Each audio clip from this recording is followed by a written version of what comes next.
you don't know what's happening to a person based on the interactions that you have with them at the office. And I think over the last year, seeing people working out of their homes, seeing people deal with loss, and still figure out how to go on with their day-to-day lives, I think has added a real spark of empathy that I hope I can keep burning hot in the years to come.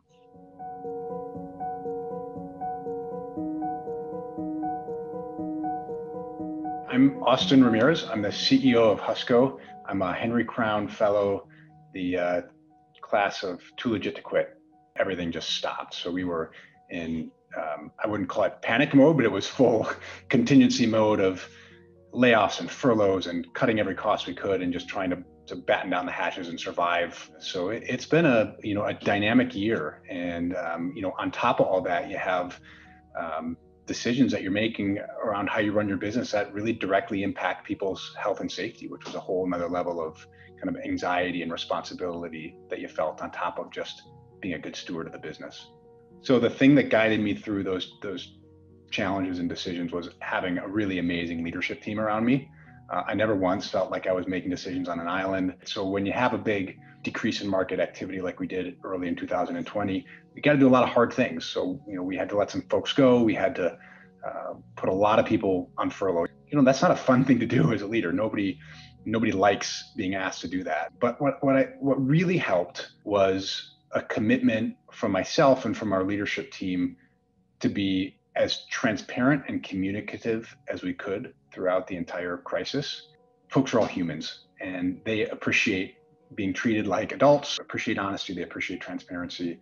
And I think the job of the leader is to do that in a way that still allows you to inject some optimism and some hope for the future. We had just a dramatic need for PPE in our community, and we had a way to solve it. So MaskForce was a totally organic, employee-led initiative that kicked off almost immediately when the pandemic started. And our team took it upon themselves, without my permission or my blessing or really anything to do with me, to start designing a face covering that would provide kind of a medical grade degree of protection from COVID, be reusable, and be able to be ramped up into high volume, low cost manufacturing very quickly. Over the following months, we designed and then launched this new face mask that ultimately we made about 50,000 pieces, primarily for local first responders. It wasn't a top-down initiative. It was something that our employees took on themselves because they know that we take pride in being a good citizen of our community and that we like innovating and taking risks. That makes me so proud to be running a business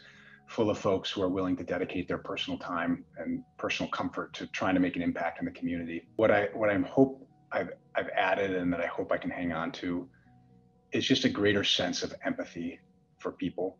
To be real, I had one of my best friends commit suicide at the beginning of the pandemic, and I don't think I have surmounted that. I'm still struggling with it.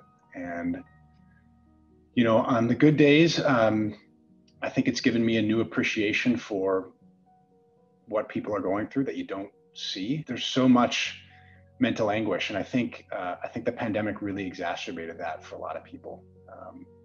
So like I said, I haven't gotten over it. I think about him every day. I miss him every day. But I've gotten through it with the help of family and friends and faith and all the things you need to do. You need to get through any sort of crisis.